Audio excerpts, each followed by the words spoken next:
afternoon, everyone. Welcome to the dedication ceremony for Phase 1 of the World War II Legacy Memorial. We have a lot to celebrate today. Thank you for joining us and supporting this great cause. I'm Fox 2 meteorologist Rich Luderman. I'm a proud veteran. It is my honor to be here today. This is long overdue, and today we are going to celebrate. All right.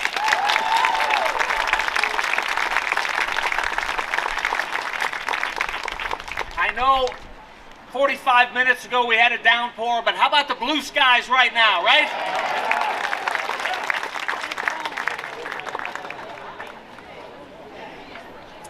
Now, the reason we're here is to celebrate our World War II veterans and our Rosies. So before we get started, I get to go down and introduce all of you to our esteemed guests, the reason why we're here. Just bear with us. I'm going down into the audience. You know, when I do weather at night, I'm in front of the green screen, but now I'm actually going down into the audience. One quick announcement, if we could silence cell phones, please, that would be great. That always helps out. And also, if you want to go to the Facebook or website of this great event and take a picture and post that you're here, that's all good as well. Remember, it's the modern world. All right, we're going down. And we're going to do some intros. All right, this is the good stuff. Wait a minute, I got to get one more thing. I got to get it all together here.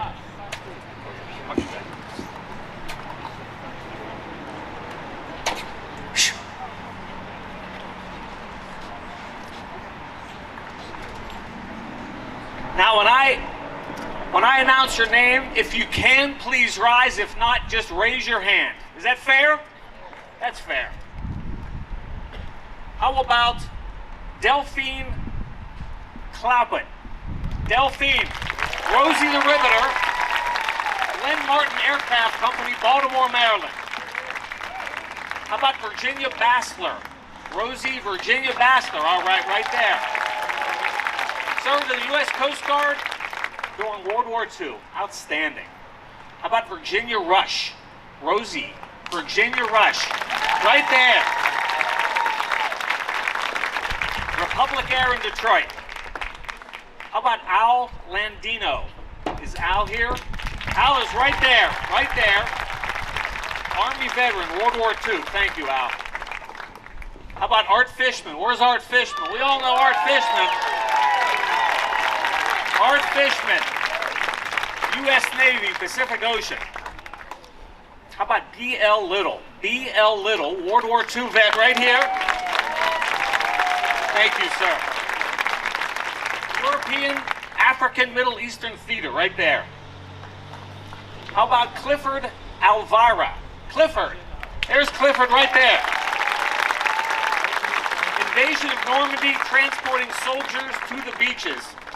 God bless. How about Clinton McMillan Sr.? Clinton McMillan Sr.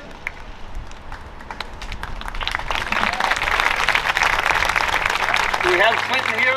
I'm looking, maybe not. Okay, no Clinton. How about George Leland? George Leland. There's George right there.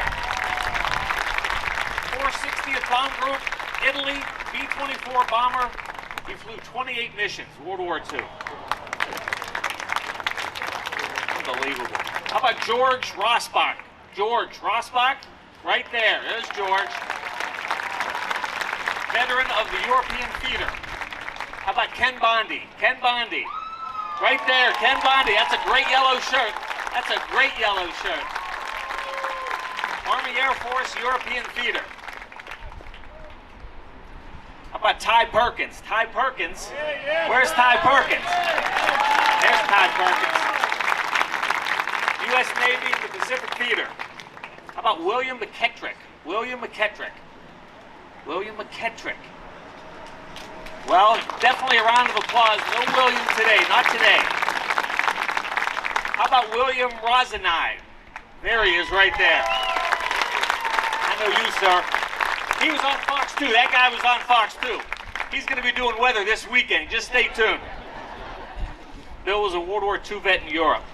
How about Bill Burt? Bill Burt, is Bill here today? Bill Burt? Bill. How about Richard McLaughlin? Richard McLaughlin, World War II vet in the Pacific. There he is. You know this guy. 100th birthday a week ago. 100th birthday a week ago. You want to sing happy birthday real fast? Let's do it. Happy birthday to you. Happy birthday to you. Happy birthday, dear Bill. Happy birthday to you. All right, all right. Dick McLaughlin. How about Mark Heckler? Mark Heckler. Where's Mark? There's Mark right there. Mark Heckler. Served in Germany at the end of the war. And Francis Masters, or Rosie. Francis Masters. Francis Masters. Willow Run. God bless you. Now, here's an important question. Is there someone 101 years old?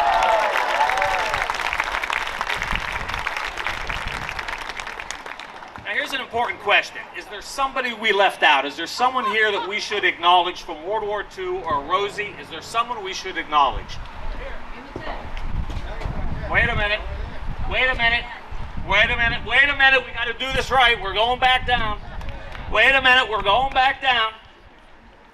Partly cloudy. Chance of showers. Please tell us your name, sir. Yes?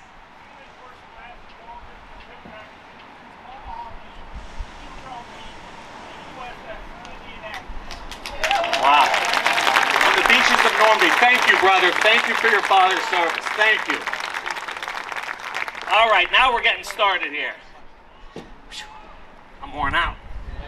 I got to do TV at 6 o'clock tonight, I'll tell you. Never ends. It never ends. Now it's time for the American Legion Frank Wendland Post 253 to post the colors, and we will then hear from our soloist Christine Wist with a beautiful rendition of the national anthem. Ladies and gentlemen, please rise for the presentation of colors and remain standing for the singing of the national anthem, followed by the Pledge of Allegiance. And hut! Hut! Hut! Hut! Hut!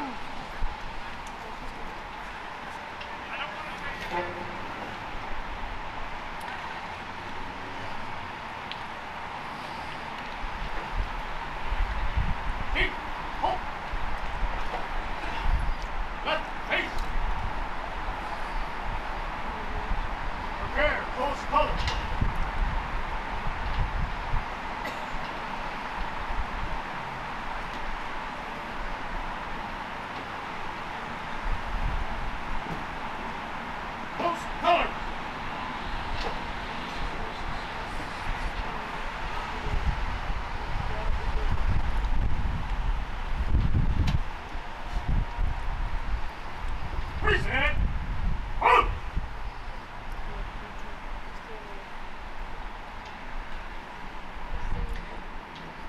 Christine Wist is going to give us our national anthem.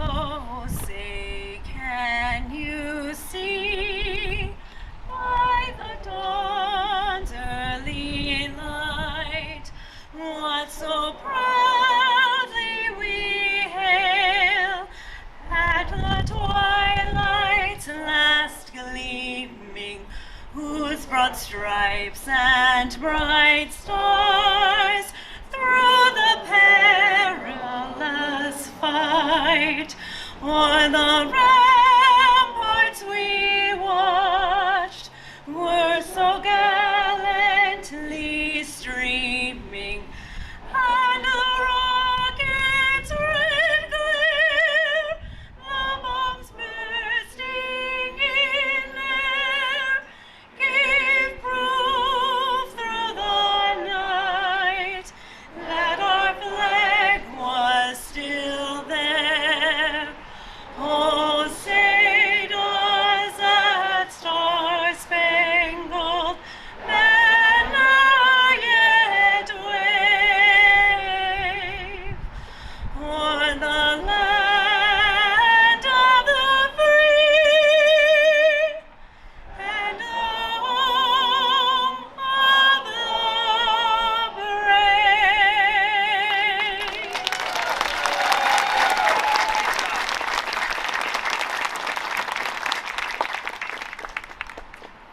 pledge allegiance to the flag of the United States of America, and to the republic for which it stands, one nation, under God, indivisible, with liberty and justice for all.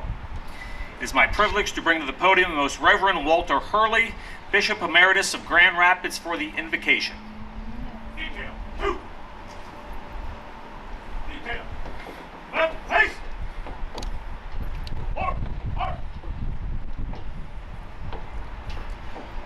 O good and great loving God, we come today with humble and grateful hearts to celebrate and remember the Michigan men and women who served with sacrifice and dedication during World War II.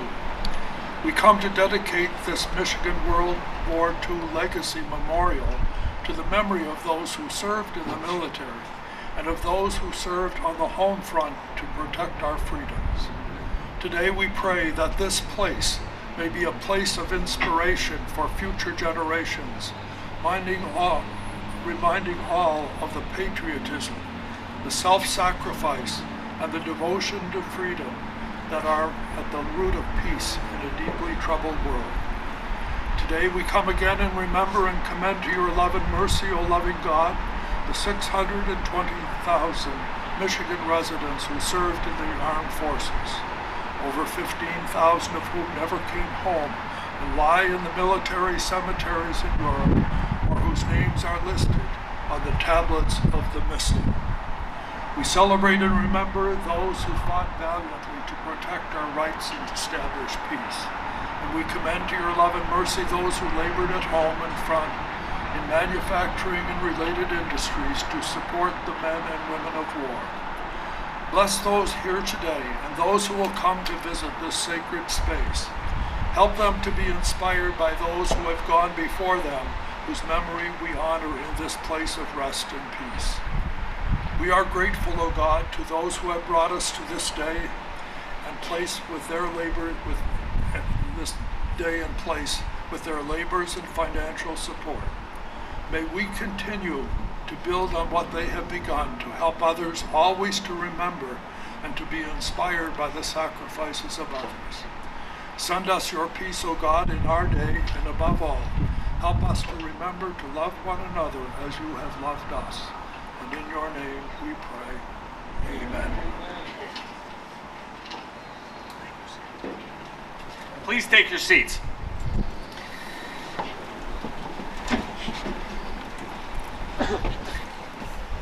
If you turn to the right to see for the first time at the memorial the raising of the flags, and we're going to ask that members of the armed forces and veterans stand when their song is played.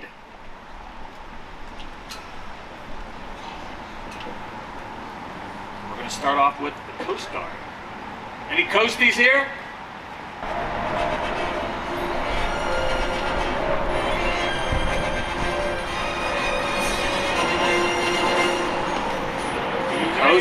Coast Guard, we love you.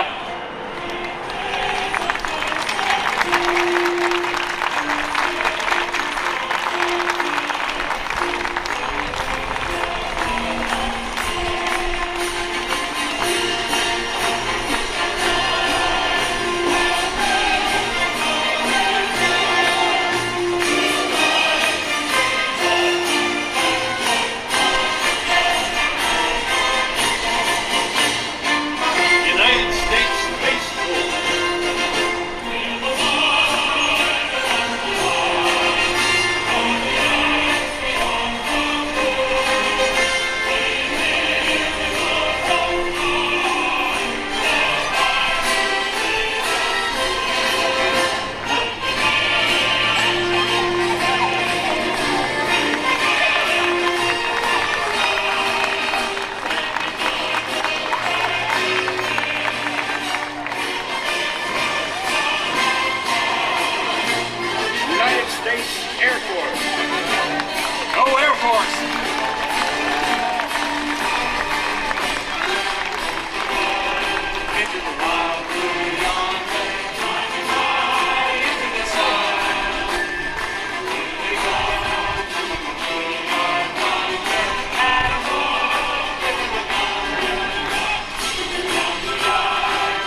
also want to remember the Merchant Marines as well.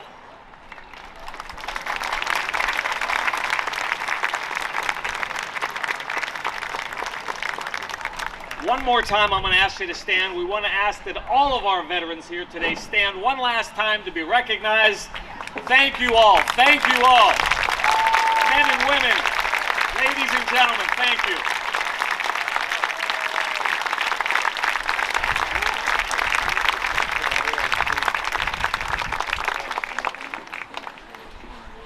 Now I ask for a moment of silence for those who have made the ultimate sacrifice. Let us always remember them and the incredible sacrifice they made for each and every one of us.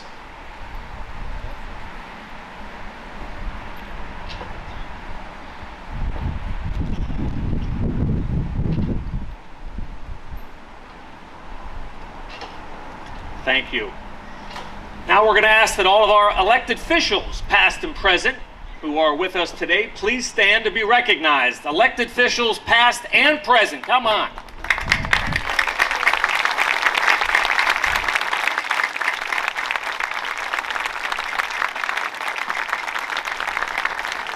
Thank you all for being here today to support this statewide memorial. And finally, we should remember that there are those out there today on the front lines of our nation. And of course, we remember them all over the world. How about a round of applause for active duty?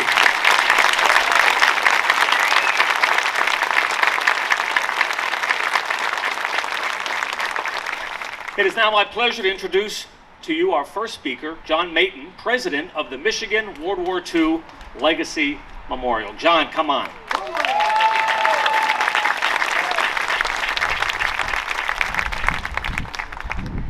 Welcome to the dedication of the Michigan World War II Legacy Memorial.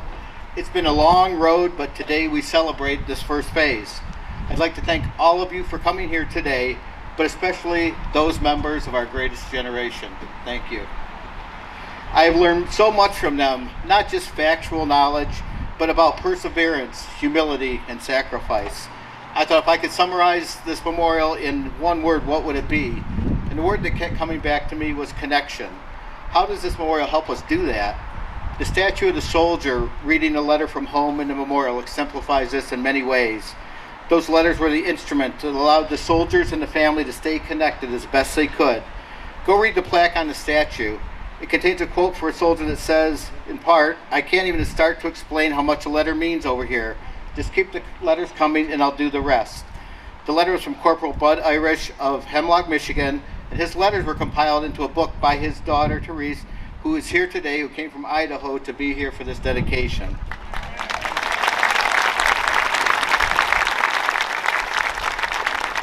Another connection to the statue, the sculptor, Larry Halbert, used his father as the model for that statue. So Larry, in honor of his father, designed that statue for him. So another connection across the generations that Larry had helped us make. And eventually, we hope that there's a sister statue to that that'll be about in this location here when we raise the funds, and it will be the parents of that soldier. And the reason we put it over here is to represent the distance between the home front and the war front, but that continuous connection that they had by way of their letters. Another connection it makes is across the generations. As we laid down these paver bricks, we read the stories of the greatest generation. As we watch people find the brick of loved ones, we see the emotions swell and the memories come to life. You don't even have to even know the person in these bricks to feel a connection to them. We've watched wives, children, grandchildren come reflect and remember. While the bricks are red and gray in physical color, they represent a colorful and vibrant mosaic. I've learned more about World War II by reading those bricks than I could ever learn in school. While this memorial is in Royal Oak, it is for the state of Michigan. We're well known for being the arsenal of democracy, but the entire state contributed in so many ways. The milk reprocessing plant in Petoskey producing the fill for life preservers, the Kellogg plant making rations, Willow Run turning out a bomber every hour. The list goes on, but the history is a legacy that connects everyone from Michigan. We've had the honor of not only connecting with members of the generation, but also with so many great people and companies that share our passion and help bring this together. We've had a great partnership with UAW Ford, which recognizes the impact of World War II on labor. We had hundreds of individual contributions on the Michigan Voluntary Contribution Tax Form, thanks to Steve Beta and Marty Nolenberg getting us on that. We received a grant from the Michigan Economic Development Corporation, thanks to Senator Mallory McMorrow and Representative Jim Ellison. We had 3 companies come together, Acker Grinding, Allen Machine, and Richcoat, to make a significant donation. Some donors wish to remain anonymous, but we want to thank them for their contributions as well. So here alone, we have private donors, companies, unions, and government entities connecting together to help us tell the stories of Michigan. We've also had Dignity Memorial, Hollywood Markets, Jack and Annette Aronson, Tom Luchik make generous contributions. Much of the landscaping you see around here was a result of a grant from Home Depot, and the labor to put that in was provided by Home Depot associates and many other volunteers. I'd love to go on, and I also want to thank everybody who's purchased a brick, but we have to go on with the dedication. Another way that we raise funds for phase 1 is by sponsorship of different elements. So the military flags, we currently have 5 of them sponsored. The Air Force flag, sponsored by WWII, who lives in California but grew up in Michigan and always wants to do great things for Michigan. The Army flag by the Michigan Sons of the Revolution. The Marine Corps flag, sponsored by the Daughters of the American Revolution of Michigan. The Navy flag, sponsored by the Senior Men's Club Foundation. And the Space Force flag, sponsored by myself and my wife, Judy. Another part of the memorial design are boulders.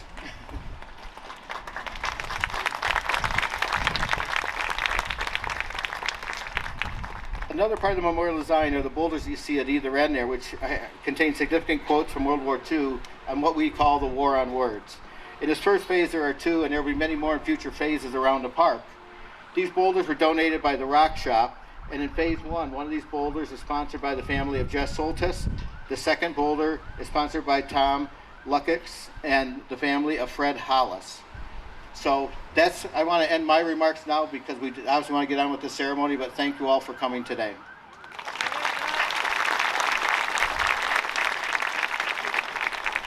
John, thank you.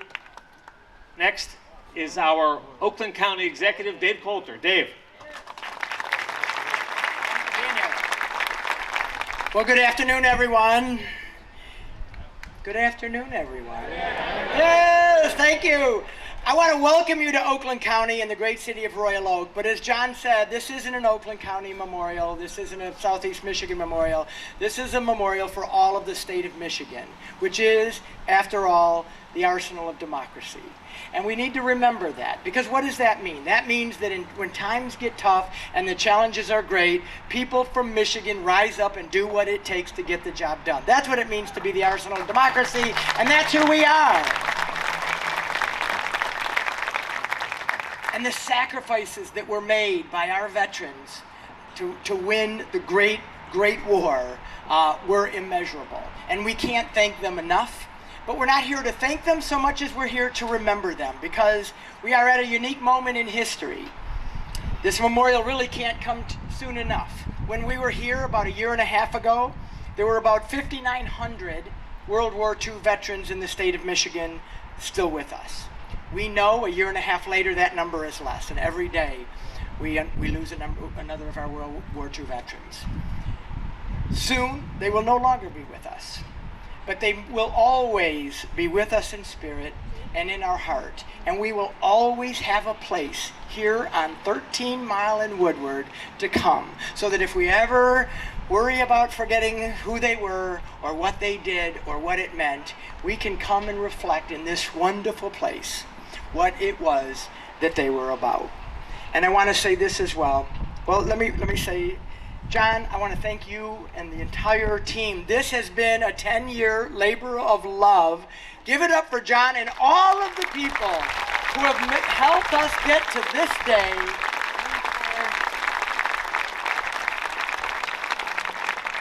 And I would be remiss if I didn't say that they're still accepting donations for phase 2, so don't forget about that. But I'm going to close by simply saying this.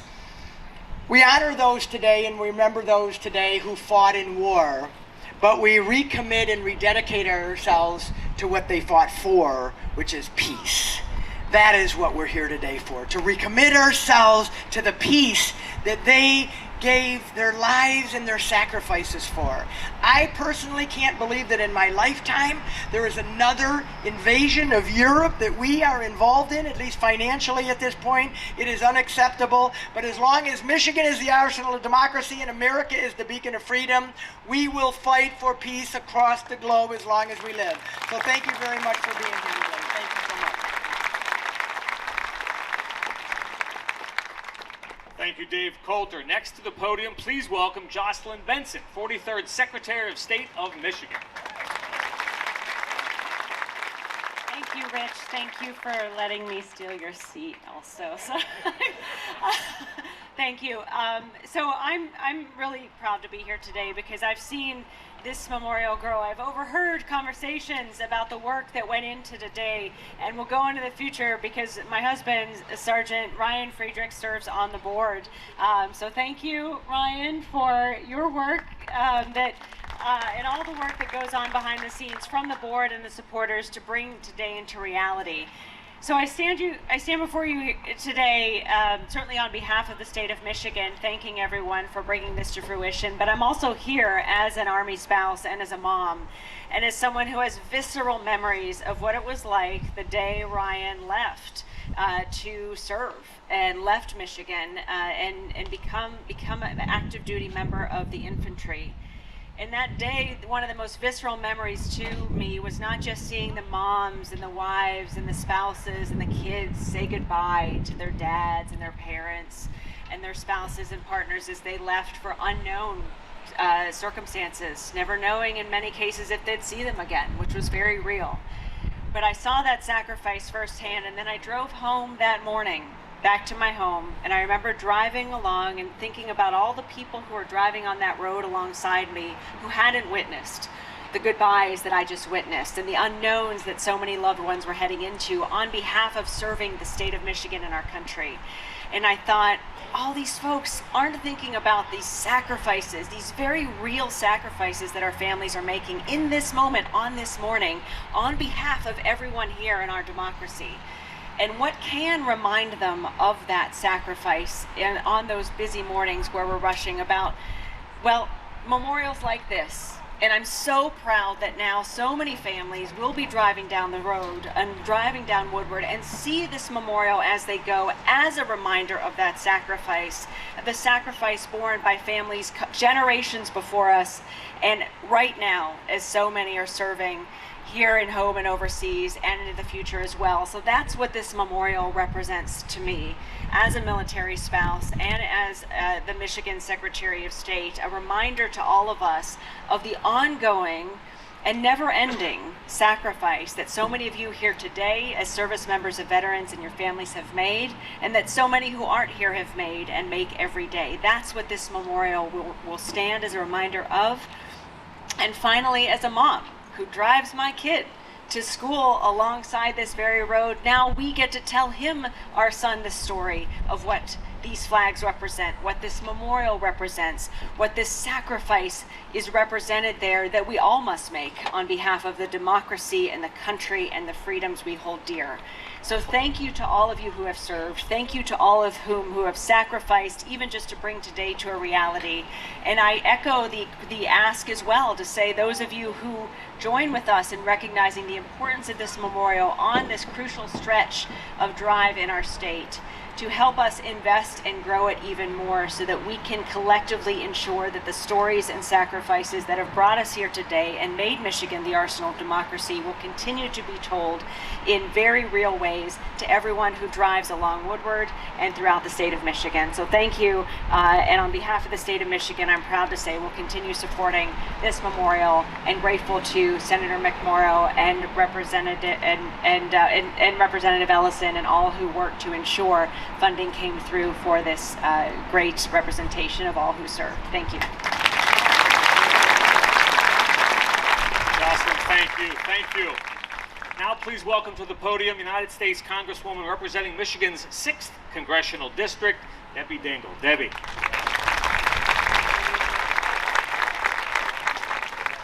Thank you, Rich. Rich does a great job. And you know what? He's not just here today. He's there for the veterans every single day. I see him at veterans events all year long, and I want to thank Rich for what he does, standing up for the veterans. Well, it's the truth. And John and everybody, I'm looking at all these great state reps over here who have supported you and all of the veterans here, and things don't happen unless community comes together.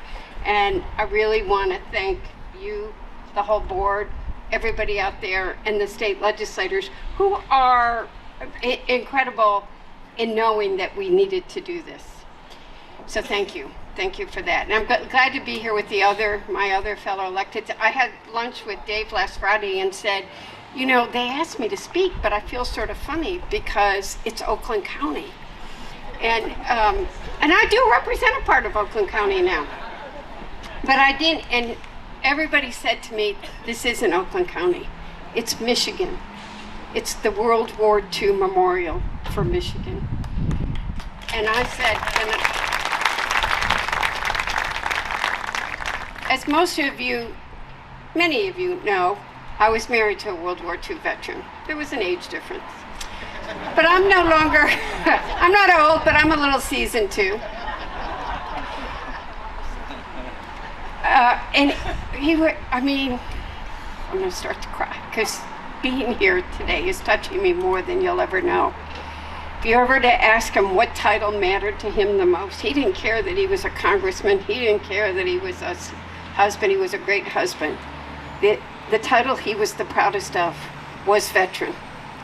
And like so many World War II veterans, John had an amazing history, by the way. He was on the floor, he was a page, when President Roosevelt stood on the floor of the House and called this the Day of Infamy.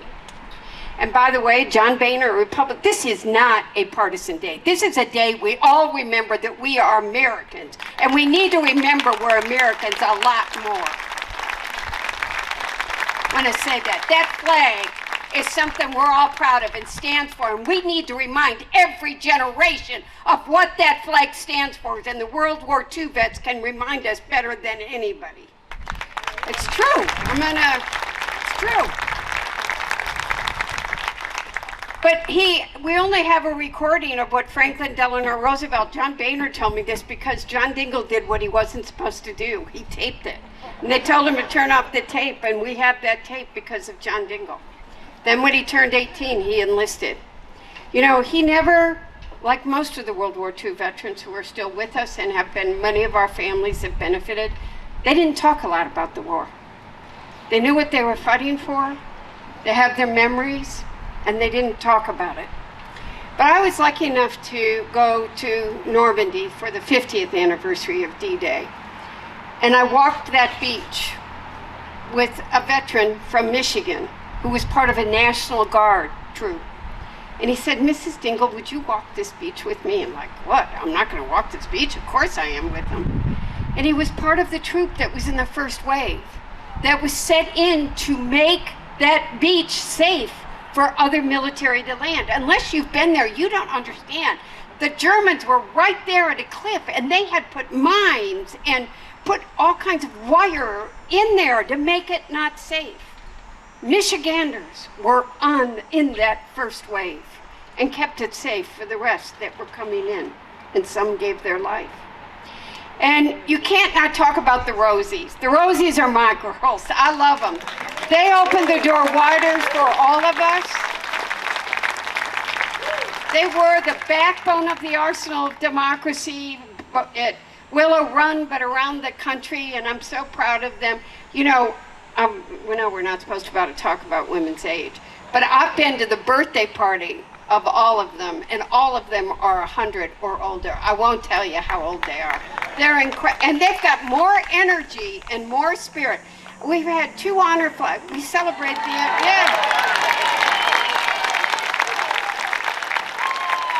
They're incredible. We've had 2 honor flights. What's great is when, and I've with Bob and Elizabeth Dole and John Bennett, that the World War II Memorial in Washington, and welcomed veterans from around the country and many Michigan veterans when they came there. But we've had 2 honor flights with the Rosies. One of them was this year. And I'll tell you what, they wouldn't listen to a word that I said. I was scared to death. One of them was going to slip. I wanted them. They're like, Debbie, leave us alone. We're running and walking and dancing. And it's their energy that inspires all of us as well. And the other stories that the previous speaker spoke about. You know why this memorial matters? It's the stories. It's the memories. We need to remind all generations what the men and women who won one of the most important moments in history, protecting our freedoms, our democracy, fighting against atrocities that were happening in labor camps and Jewish camps and what we're watching again in America. We cannot let them divide us. We cannot let them challenge democracy anywhere. And the World War II veterans showed us what it means to fight for those freedoms. We need to make sure that every American remembers their stories and their legacies, and that we remember them. Thank you for all who did this. And I'm gonna buy a brick. Nobody asked me, but I'm buying a brick until today.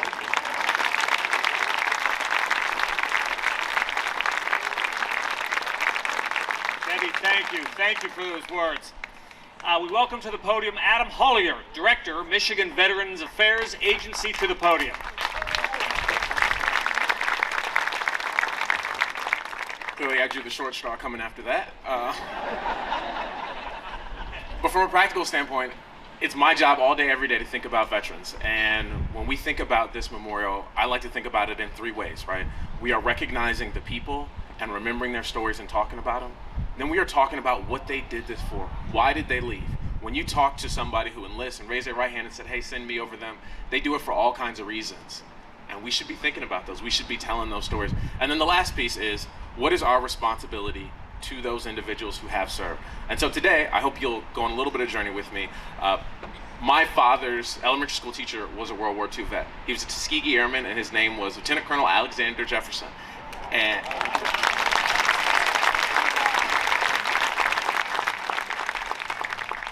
so when my dad had Colonel Jefferson in school, he was just his elementary school teacher. We didn't talk to World War II vets the way that we do today, right? So if I'm in uniform, somebody knows us, so they say, little kids come over and say, hey, thank you for your service. We, moms, everyone did that. They didn't do that then. People didn't talk about their service, and so we lost so many of these folks' service. And I remember being able to watch on TV as President Obama was recognizing all these Tuskegee Airmen for their service, because their mission was not just victory abroad. It was the double victory campaign, for folks who were aware. It was this idea that we were fighting for victory abroad and at home, for all the discrimination, all these different issues that we were going through. And it wasn't just black or white. It wasn't just men, women. The folks who came back from World War II had a greater understanding about what equity looked like, what our democracy could be, and a commitment to making that a reality. And so as you think about those people who have served, think about the world that they built, because I'm grateful that I get an opportunity to live in it. Because they saw a world and said, no, my country can be better than that. It's going to be better than that, and I'm going to do it. You talk about the motivations that they had coming back and building these lives. They didn't talk about their service.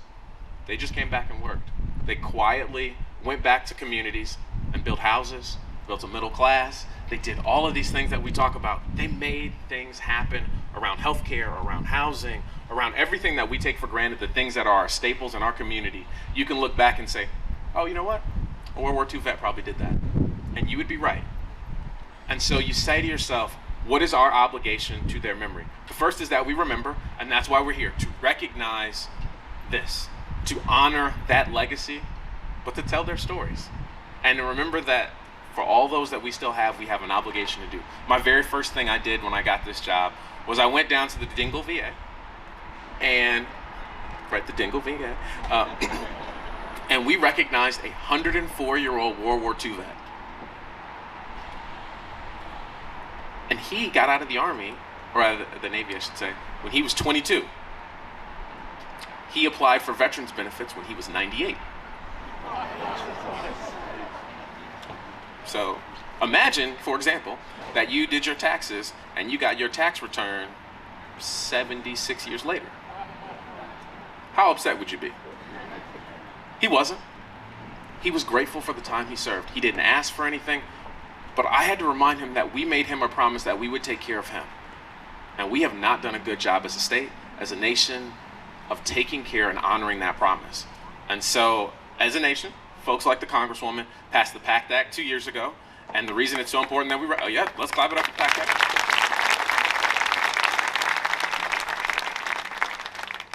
People didn't know that they were eligible. They didn't know that they were eligible for all these benefits. The deadline was, until recently,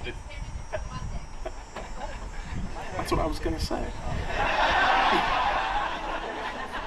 Man, that's cool. See, thunder stealing, but it's fine. It's fine. If anybody was gonna do it, it'd be her. Totally worth it. But so, you have until Monday, the 14th, to file your claim or file your intent to claim. I know there are VSOs in the room. If you're a VSO, please raise your hand. Anybody? Okay. Anywho, if you need to, make sure that your parents, your friend, your cousin, your aunt, your uncle are getting the benefits that they are entitled to. This is not some handout. This is something you earned, and that you have an obligation to remind everyone who has served that this is how we take care of them. So till Monday, you can do this. And we should encourage everybody to take advantage of the benefits that they have earned, because that is how we honor our service members. By saying thank you. Thank you's great. We do these memorials so that it is an active reminder that when we go to somebody like Art, we say, hey Art, thank you.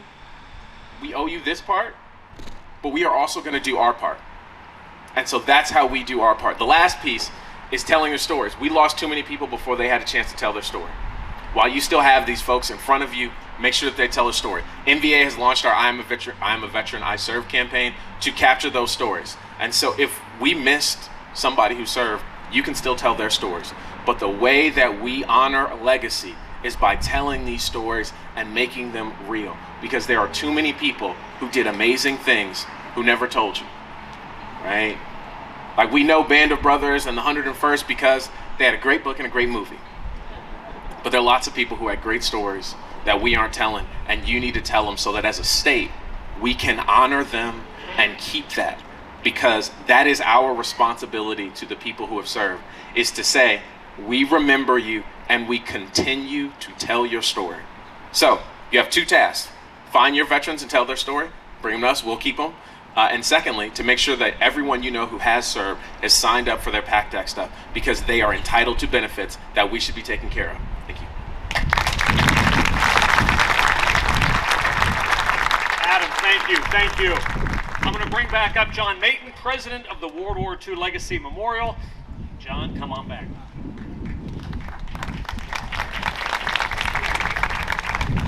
Okay, before we do the official dedication, I'd first like to introduce the board and ask them to come up here and stand with me, as well as some of our other significant contributors on the team here. So we have on the board Chris Gravelin, Kim Jones, Mike Mastantono, Ryan Friedrichs, Debbie Hollis, Russell Levine, my wife Judy Mayton. We also have our architect, Michael Gordon of MGA Architects, and our contractor, Michael Hall of RCI Contracting Services. We also have the sculptors. Larry Halbert couldn't be here today, but the person that finished the sculpting, Oleg Kedria, is here, as well as Ben Castle from Fine Art Sculpture. So please stand and be recognized.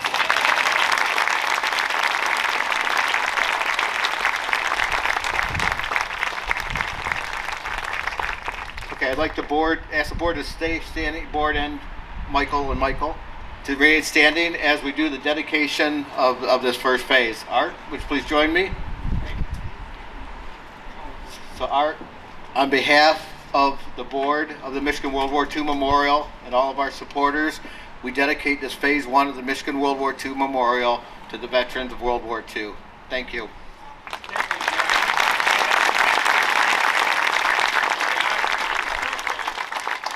Thank this board for the honor and privilege of allowing me to represent World War II Legacy Memorial veterans and the comments of whom we dedicate this memorial to. On their behalf, I accept this ground today for them, okay?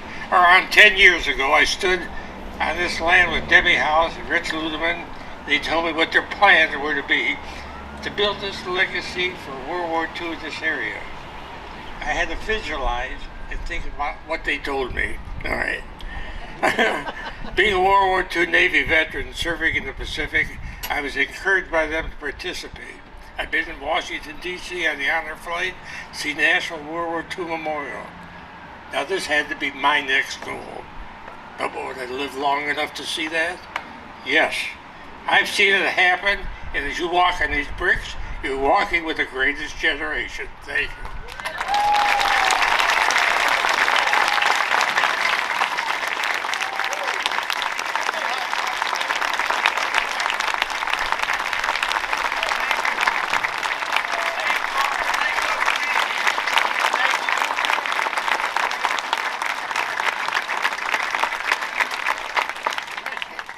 The one thing I failed to mention is we have a maquette up here that could be one of our future phases representing the Navy in honor of Art's dedication here. So thank you for that.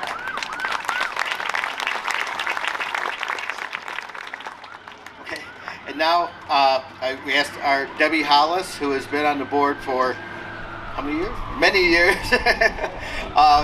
and loves the veterans as all of us do. But Debbie, demonstrates it every single day to us. So I asked Debbie to dedicate it on behalf of the home front. Thank you, John. I'm going to introduce Frances Masters. Frances, you want to come up here and join me? 101 years young. I think you heard that earlier.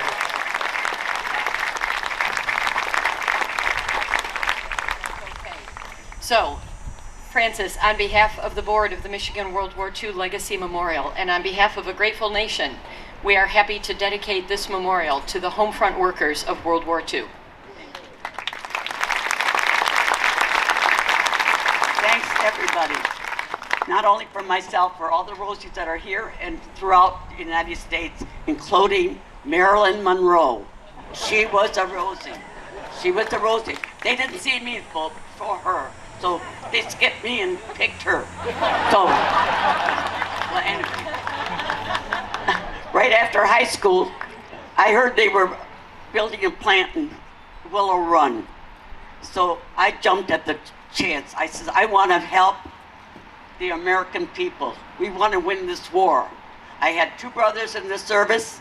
My future husband was in the Marines, and he served in Iwo Jima, Guadalcanal, and all the South Pacific. And I'm honoring him. Yeah. And my oldest brother, he served in the Battle of the Bulge. He never came back to that. No. So I did my job riveting airplanes, B-24s. I did it on the press, small press. But then they loaded me to another department. It was metal around the motor, and I had to use those great big motors, air guns they call them. Well, I lost about 10 pounds and gained 20 muscles. But I did that throughout the war, and I would do it again. I have no regrets. And my motto to young people is hard work and common sense. Thank you, everybody.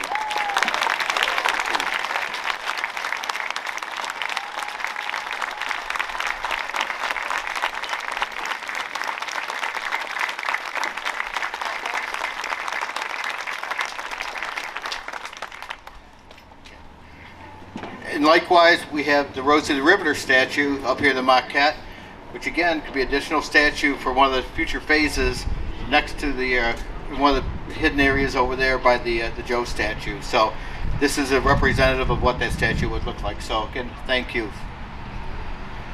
I'd now like to call up Melanie Macy, Mayor Pro Tem of the City of Royal Oak.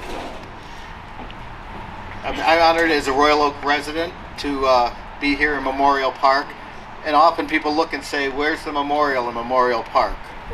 And if people don't really know some of the history, these oak trees that are planted in this oval around here were really the original memorial in Memorial Park. They were planted in the late 40s as a gift from England in honor of those that served from Royal Oak in the area in the war.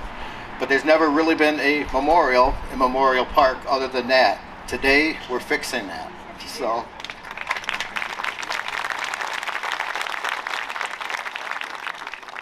the city has graciously let us use this land, and now it's a part of Memorial Park, and now we entrust the care of this memorial to the city.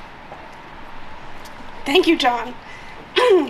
Talk about stealing some thunder, that's everything I have to say.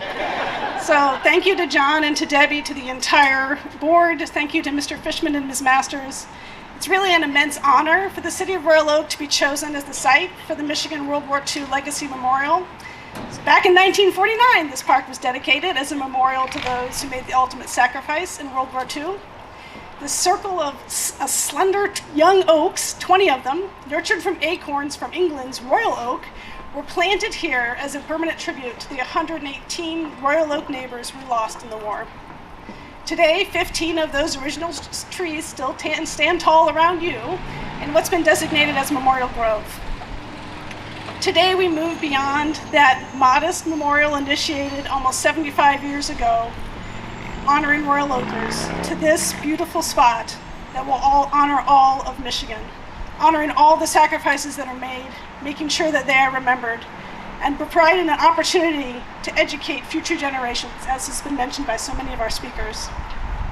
Kudos to the Michigan World War II Legacy Board of Directors, as well as the dedicated volunteers and the generous donors who have showed remarkable vision and commitment in bringing this project to fruition.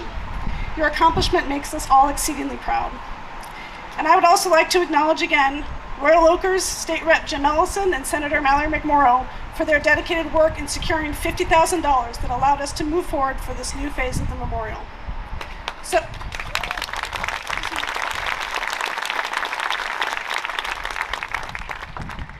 it's with profound pride today that I represent the residents of Royal Oak and accept the honor of stewarding this memorial.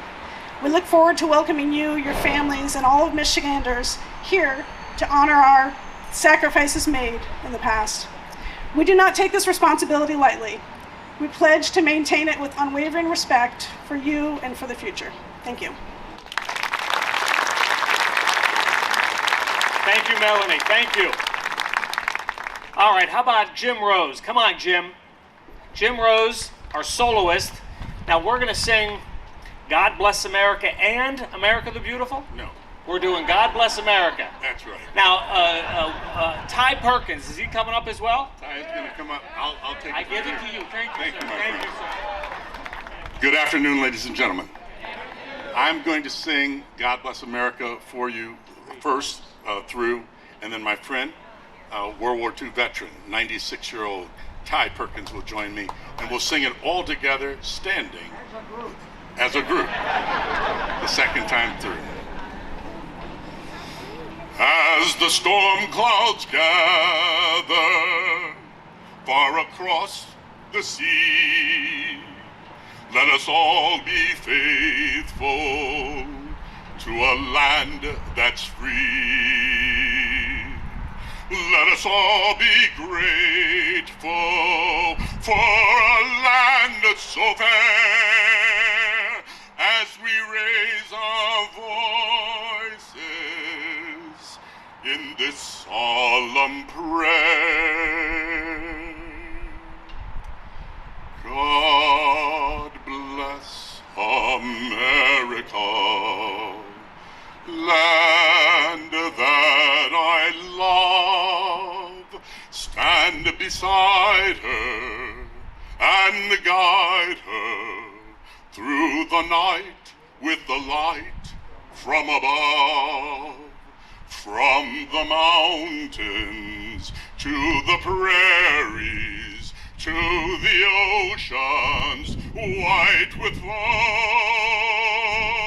God bless America, my home, sweet home. God bless America, land that I love.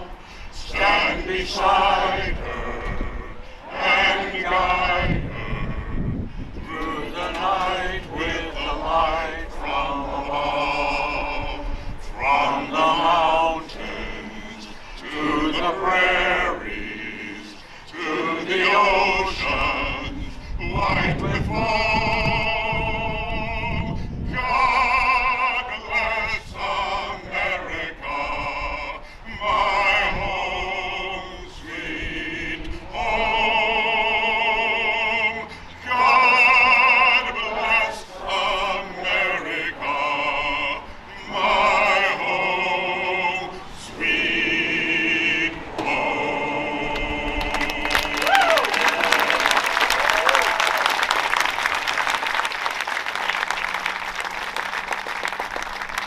Jim Rose, great job. Ty Perkins, great job. All right, John, closing remarks, and then we're going to have our benediction. Okay, it's the last time you have to listen to me today. So, you've heard the term first phase many times already. We're not done. We're just beginning. If you look at the sign here, you see what the full memorial design looks like. We need your help. We need companies such to recognize their legacy and help us continue our story. Here we are. Is it ironic that we are next to a Jeep dealer for the Michigan World War II Memorial? So anybody from Jeep out there, we welcome your contributions. I also worked at Willow Run for 35 years as GM, and I teared up a little bit as Frances was speaking because I probably walked the same aisles and places that she spent during those war years, and it's really very special. GM and Ford obviously helping to make up that arsenal democracy as well. Also other companies such as Kellogg, Steelcase, and others in Michigan that have a legacy in World War II. Please help us remember that and work with us as our partners. We get a question a lot about when is phase 2, and it really depends on you and others to help us raise the funds to do it. So as Dave mentioned, we are still accepting donations, and Dave, we are accepting donations. And we'd like to do this again from across the state, mayors from across the state, counties, whatever. We want everybody represented and be a part of this in the future. Buried just beneath the surface in the middle of that, you see that black mulch pile. Below that is the foundation for the Wall of Stars. That Wall of Stars is a 10-foot high, 50-foot long granite wall. Behind Joe, there will be stars representing the 15,458 Michigan lives lost in the armed services during the war. On the backside facing woodward is a map of the world showing the different theaters that Michigan contributed to. There are also a couple more statue platforms or foundations buried there within the current memorial, just waiting for us to raise the funds to put more statues on there, such as our Rosie the Riveter and our Sailor statue. This could be built in a very short time. This is taking a long time for us to get here, but now we have this momentum. Let's keep adding pieces and pieces to this as fast as we can. They represent these new other statue scenes represent the sea and air and include statues, as I mentioned, Rosie, the Tuskegee Airmen, and children picking milkweed from Petoskey, as well as other statues. Next year is the 80th anniversary of D-Day. We'd love to be able to announce the next phase, and with your help, we can do it. Thank you.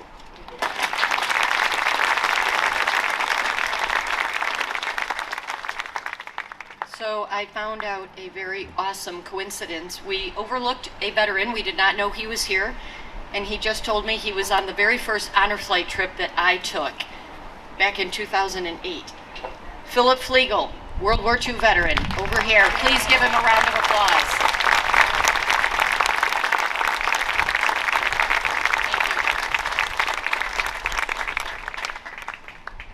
I'd like to bring to the podium Rabbi Michael Moskowitz of Temple Shir Shalom, West Bloomfield, to give the benediction. Sir. As we learn in Psalms and Scriptures, Zehayom Asa Adonai Nagilav Nisbechavo, this is a day that God has made. Let us rejoice and be glad in it. The sun is shining. Our meteorologist, Rich, was surprised to see that. When you put the bishop and a rabbi together on the stage, what do you think is going to happen? I should do the reporting of weather. Before we pray, a quick thank you personally to my very close friend, Arthur Fishman, for asking me and including me in this beautiful and significant occasion, for being one of my heroes. Always reminding us of our priorities and our values, the perspective we need to maintain in finding positivity in our lives and our world. 10 years ago, he came to me and said, I'm too busy. They want me to do this thing in Royal Oak, a Michigan honor for the legacy of World War II and remembering all. He's like, I have so much on my hands, but I got to do it. That's Art Fishman, my friends. A beautiful inspiration to all of us. And thank you, Art, for asking me to be part of it today.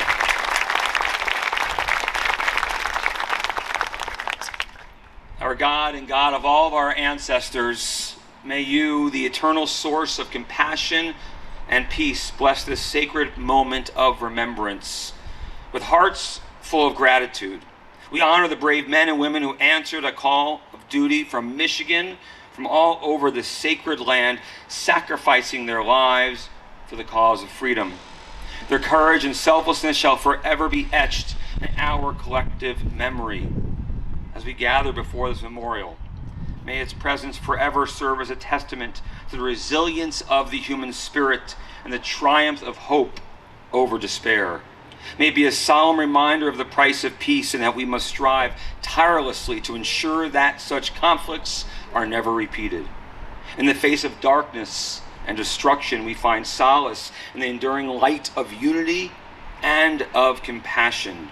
May this memorial be a beacon of hope, guiding future generations toward a world where conflicts are resolved through dialogue and understanding, where the bonds of love and respect transcend the barriers that divide us. May the words shared this afternoon, this entire dedication, inspire us to embrace the values of justice, equality, and freedom, and to work tirelessly towards a world where every life is cherished and every person is afforded the dignity they deserve. And let us say, as the psalmist taught, Hine ma tov u'manayim shevet achim gam yachad. Behold how good and beautiful it is that brothers and sisters can gather together in peace. And let us say, Amen.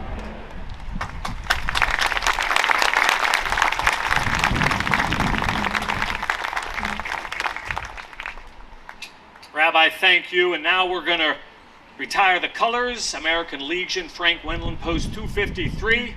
That is your job. And hunt! Whoa! Hunt!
St. Andrew's Pipe Band with Amazing Grace. Now, I do want to thank everyone for coming and thank Mother Nature for cooperating this afternoon.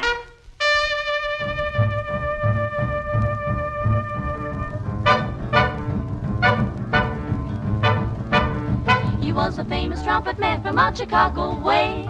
He had a boogie style that no one else could play. He was the top man at his craft. But then his number came up and he was gone with the draft. He's in the army now, a blowing reveille. He's the boogie-woogie bugle boy of Company B. They made him blow a bugle for his Uncle Sam, the boogie-woogie bugle boy of Company B.